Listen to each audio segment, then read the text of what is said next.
Marwadi university మంచి భవిష్యత్తు కోసం తెలుగు విద్యార్థులు ఇష్టపడే university. Call 9059052378 9059052379.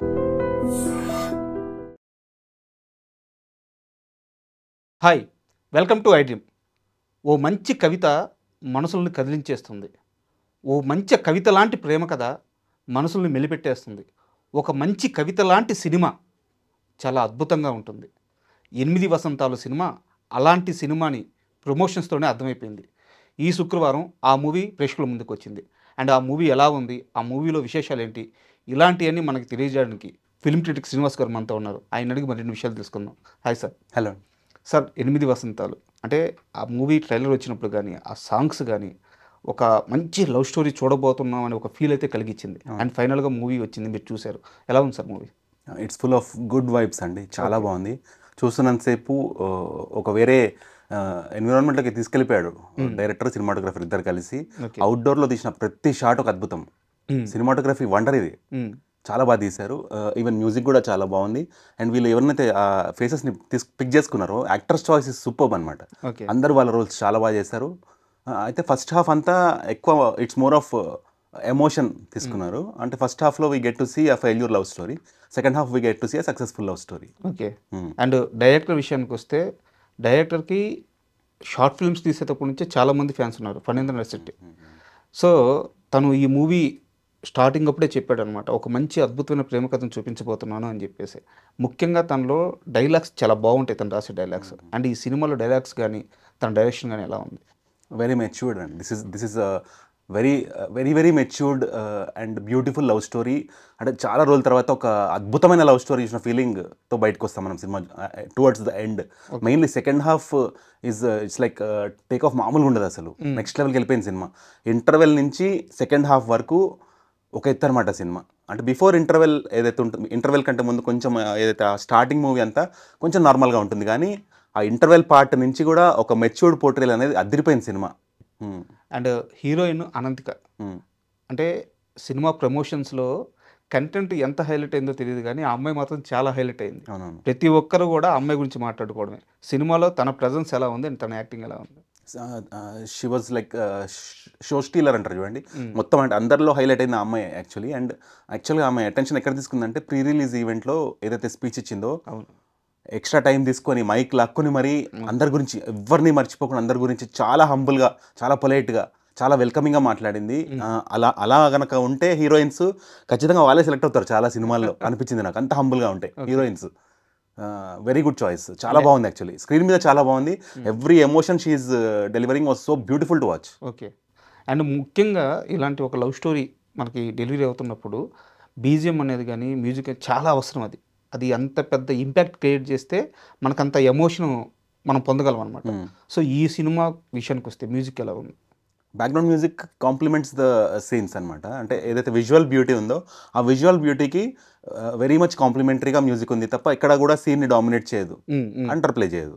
Okay. It goes in sync with the scenes with that we see. And ఈ మూవీ ప్రొడక్షన్ విషయానికి వస్తే మైత్రి మూవీ మీడియాస్ వాళ్ళు ఒకవైపు చాలా పెద్ద సినిమాలు తీస్తున్నారు. ఇలాంటి ఓ చిన్న సినిమాకి పని కట్టుకొని ఇంత పెద్ద వాళ్ళు బిజీగా ఉండే టైంలో దీని మీద టైం పెట్టడానికి సినిమా కంటెంట్ డ్రైవ్ చేసింది అనుకోవచ్చా, లేకుంటే ఏ ఎలిమెంట్ వాళ్ళని ఇటువైపు డ్రైవ్ చేసి ఉండొచ్చు? మీరు సినిమా చూసిన తర్వాత ఏమనిపించింది? అదే అండి, Phanindra Narasetti is a very good storyteller. దీనికంటే ముందు ఒక మూవీ వచ్చింది బ్రహ్మానంద గారి అబ్బాయి, ఐ థింక్ మను. చాలా అది కూడా very beautiful love story. Climax అయితే అసలు ఎవరు ఎక్స్పెక్ట్ చేయని క్లైమాక్స్ అది. అయితే స్టార్ వాల్యూ యాడ్ కాక, అండ్ ఆ టైంలో తనకి న్యూ ఎంట్రీ కదా, ఎక్కువ సపోర్ట్, ఇండస్ట్రీ సపోర్ట్ లేక అది పబ్లిక్ టాక్లోకి సరిగా వెళ్ళలే. సినిమా మాత్రం వండర్, అది సూపర్ ఉంటుంది అది కూడా. సో నేను ఆ సినిమా యాక్చువల్లీ థియేటర్ రిలీజ్ అయినప్పుడు థియేటర్లో చూశాను. అది అక్కడే నేను కనెక్ట్ అయిపోయాను డైరెక్టర్ తోటి. ఇతను నెక్స్ట్ సినిమా ఇది ఇచ్చినా చూడాలి అని. సో ఇంతకాలానికి మళ్ళీ ఈ సినిమాతో వచ్చారు. I felt very happy watching the movie. తన యూఎస్పీ ఏంటంటే చాలా మెచ్యూర్డ్గా చెప్తాడు. చెప్పాల్సిన పాయింట్ని ఏదో నార్మల్గా చెప్పేద్దాము ఒక కమర్షియల్ డైలాగ్ అట్లా కాకుండా, ఇదే ఒక విషయాన్ని చెప్పాలంటే ఎంత డెప్త్గా చెప్పొచ్చు, ఎంత ఎక్స్ట్రీమ్కి తీసుకెళ్ళచ్చు ఒక సన్నివేశాన్ని. యాక్చువల్ ఆ ఇంటర్వెల్ ముందు ఒక సీన్ ఉంటుంది, అది ఆల్మోస్ట్ ఒక 6 to 8 minutes సీన్ అనమాట.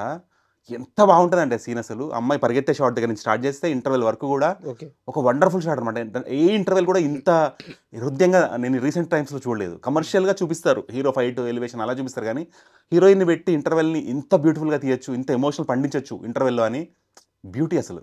ఓకే. అక్కడ సరెండర్ అయిపోతాం, ఇంటర్వెల్లో సరెండర్ అయిపోతాం మూవీకి. Second half we start enjoying the movie.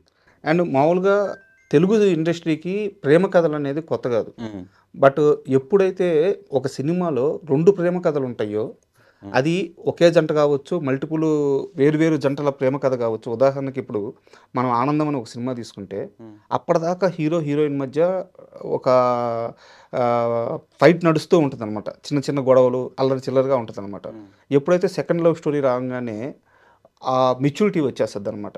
చాలా అద్భుతంగా ఉంటుంది. Correct correct. సో మనం సేమ్ టెంప్లెట్ ఇక్కడ వేరు జంటలు, బట్ ఇక్కడ మాత్రం ఒక ట్రయాంగిల్ లవ్ స్టోరీ. అందాల రాక్షస్ కూడా తీసుకుంటే ఒక లవ్ స్టోరీ ఉంటుంది, ఆపోజిట్లో వేరే లవ్ స్టోరీ ఉంటుంది అనమాట.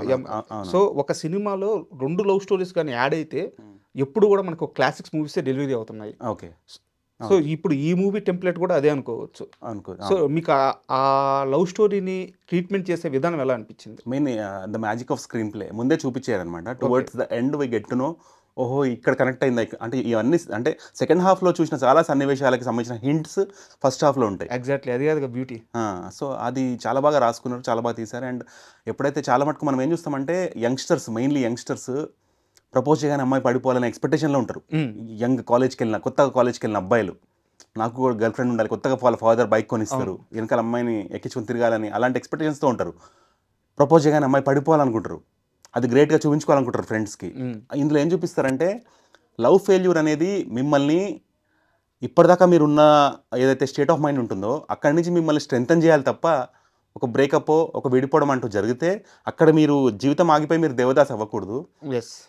డబల్ పాజిటివ్ అవ్వండి. మీరు అప్పటిదాకా పాజిటివ్గా ఉంటే మీరు డబల్ పాజిటివ్ అవ్వండి అన్నట్టు ఒక అద్భుతమైన అదే ఇంటర్వెల్ సన్నివేశం. యాక్చువల్లీ అమ్మాయికి ఫారెన్ వెళ్ళిపోయి అబ్బాయికి ఒక బ్రేకప్ జరుగుతుంది. అసలు ఆ సీన్ మాత్రం, ఆ సీన్కి నాకు క్లాప్స్ కొట్టాలనిపించింది థియేటర్లో. ఓకే, కొట్టేసి ఉండొచ్చు కదా, మల్టీప్లెక్స్ కాబట్టి కంట్రోల్. అండ్ సెకండ్ మీరు అన్నట్టు ఏదైతే ఆ గాయపడిన హృదయం ఉంటుంది కదా, ఇంకా మళ్ళీ ఏమనిపిస్తుంది, ఇంకా మళ్ళీ ప్రేమ జోలికి వెళ్ళొద్దు మనం అన్నట్టు ఇంకా లైఫ్లో సీరియస్ అయిపోద్ది అమ్మాయి. ఇంకా అమ్మాయి అది ఆ పెయిన్లోంచి బయటికి రావడానికి మార్షల్ ఆర్ట్ సపోర్ట్ తీసుకొని, ఓకే, ఎలా తనను తాను ఇన్నర్ సెల్ఫ్ ఐడెంటిఫై చేసుకొని తనను తాను అంటే ఎవరినో ప్రేమించడం ఫస్ట్ నన్ను నేను ప్రేమించుకుంటాను అనే దాంట్లోకి వచ్చేసి. ఓకే, అందుకేనా ప్రమోషనల్ కంటెంట్లో మార్షల్ ఆర్ట్స్ ఇవన్నీ కూడా అన్నీ చూపించారు. అది కేవలం ఆ సీన్ కానీ కాకుండా దాన్ని మళ్ళీ యూటిలైజేషన్లో చూపించారు. అక్కడ ఒక సీను చాలా బాగా రాసి, అసలు ఏంటంటే ఒక సీన్ని డ్రైవ్ చేసే పాయింట్, ఎండ్ చేసే పాయింట్ చాలా బాగా రాసుకుంటున్నాడు డైరెక్టర్. ఓకే, అనేది స్టార్టింగ్లో అమ్మాయి అంటే ఇందులో డిఫరెంట్ ఆస్పెక్ట్స్ ఉన్నాయండి. 4 యంగ్స్టర్స్ ఉంటారు. ఎవ్రీ యంగ్స్టర్కి ఒక చిన్న బ్యాక్ స్టోరీ చూపిస్తారు. దాంతోపాటు ఈ అమ్మాయి డ్రైవింగ్ ఫోర్స్గా ఉంటుంది అన్నిటికీ. ఈ అమ్మాయికి గురుభక్తి విపరీతంగా ఉంటుంది. ఆ గురుభక్తి కూడా చాలా బాగా చూపించారు యాక్చువల్లీ. ఓకే, ఎక్కడైనా కూడా లేడీస్ని జనరల్గా శ్మశానంలోకి రానియరు కదా, ఈ అమ్మాయి క్వశ్చన్ చేస్తుంది ఎందుకు రాకూడదు. ఓకే, ఆయన నా తండ్రి కాకపోవచ్చు, నా అన్న కాకపోవచ్చు, పెద్దనాన్న కాకపోవచ్చు, నా గురువు అంటే నాకు వాళ్ళందరికంటే ఎక్కువ అని, అవసరమైతే నేను గుండె చేయించుకుంటే వెళ్ళాలంటే నేను గుండె చేయించుకొని వెళ్తా అంటది అమ్మాయి. సో ఇలాంటి సోషల్ పాయింట్స్ని కూడా లేవనెత్తుతూ, అంటే ఉమెన్ పవర్ని, ఉమెన్ ఎంపవర్మెంట్ని ఎంబైప్ చేస్తూ చెప్పిన లవ్ స్టోరీ ఇది. ఇది కేవలం ఒక లవ్ స్టోరీగా చూడకూడదు. ఇందులో ఉమెన్ పవర్ చాలా చూపించారు. స్త్రీ అంటే శక్తి స్వరూపిణి అంటారు కదా, దానికి సంబంధించిన కొన్ని సీన్స్ ఉన్నాయి. దుర్గాదేవితో పోలుస్తారు కొన్ని సీన్స్ ఉన్నాయి. భగవద్గీత రిఫరెన్స్ ఉంది. అంటే ఇందులో డివైన్ ఎలిమెంట్స్ ఉన్నాయి, నేచర్ ఎలిమెంట్స్ ఉన్నాయి, విత్ లవ్ స్టోరీ. అంటే చాలా ఎలిమెంట్స్ కలిపి. అందుకే ఆ 8 వసంతాలు అనే పేరు ఒక apt justification with a poetic narrative. Yes, super అండి. అండ్ ఫైనల్గా ఒక చిన్న సినిమా సక్సెస్ అయిందంటే చాలా మందికి లైఫ్ ఉంటుంది. అవును. సో ఇప్పుడు ఈ సినిమా సక్సెస్ వల్ల ఫ్యూచర్లో వీళ్ళు బిగ్ స్టార్స్ కాబోతున్నారు అని చెప్పి ఈ సినిమా క్రూలో ఎవరి పేరు చెప్తారు? టెక్నికల్గా కానీ యాక్టర్స్గా కానీ ఎవరు వీళ్ళు నెక్స్ట్ ఒక స్టార్ కాబోతున్నారు అని చెప్తారు? ఇప్పుడు మైత్రి మూవీస్ వాళ్ళు వీళ్ళని హోల్డ్ చేశారు కాబట్టి ఆబ్వియస్లీ ఎక్కువ మంది ఆడియన్స్ ఇగ్నోర్ చేయకుండా సినిమాని చూస్తారు. అదొక పెద్ద ప్లస్ ఈ సినిమాకి. అయితే ఒకటి ఏంటంటే, ఏదైతే నేను అప్పటి నుంచి చెప్తున్నా, ఇంటర్వెల్ నుంచి సినిమా ఎండ్ వరకు సినిమా చాలా మెచ్యూర్గా తీశారు. ఆ స్టార్టింగ్ పార్ట్ ఏదైతుందో, మరి మైత్రి వాళ్ళు ఎంటర్ కాక ముందు తీసారే మా పార్ట్ అంతా, అది కొంచెం నార్మల్గా అనిపిస్తుంది. అది కూడా కనుక ఇదే మెచ్యూరిటీతో డీల్ చేసి ఉంటే ఇది ఒక దృశ్య కావ్యం అయ్యే సినిమా ఇది. ఓకే.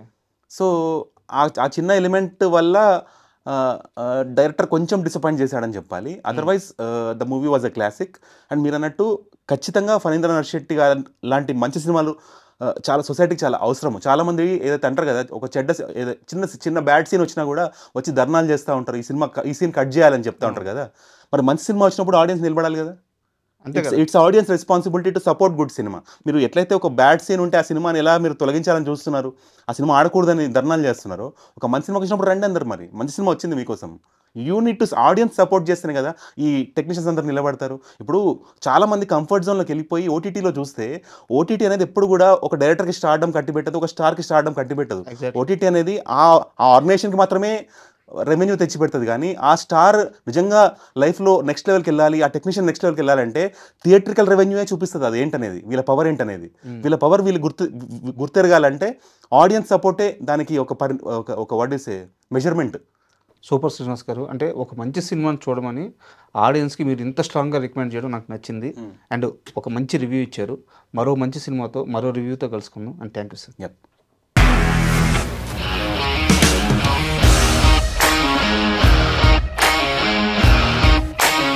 ఇండస్ట్రీలో కమిట్మెంట్ ఇష్యూస్ వస్తే నీకు కూడా వచ్చినట్టు? మార్నింగ్ తీసుకెళ్ళాడంటే కొట్టి పడేస్తాడు.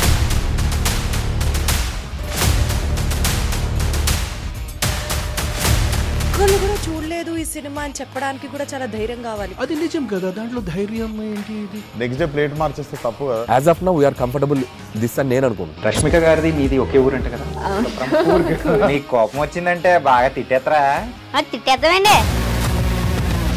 నిజంగా గేమ్ ని ఎలా చేంజ్ చేయగలిగారు? ఏపీఎస్ఎఫ్సి వాళ్ళకి 6 నెలల్లో నేను 6 లక్షలు కట్టా. బిజినెస్ చేయాలనుకుంటే it is as difficult as riding a tiger.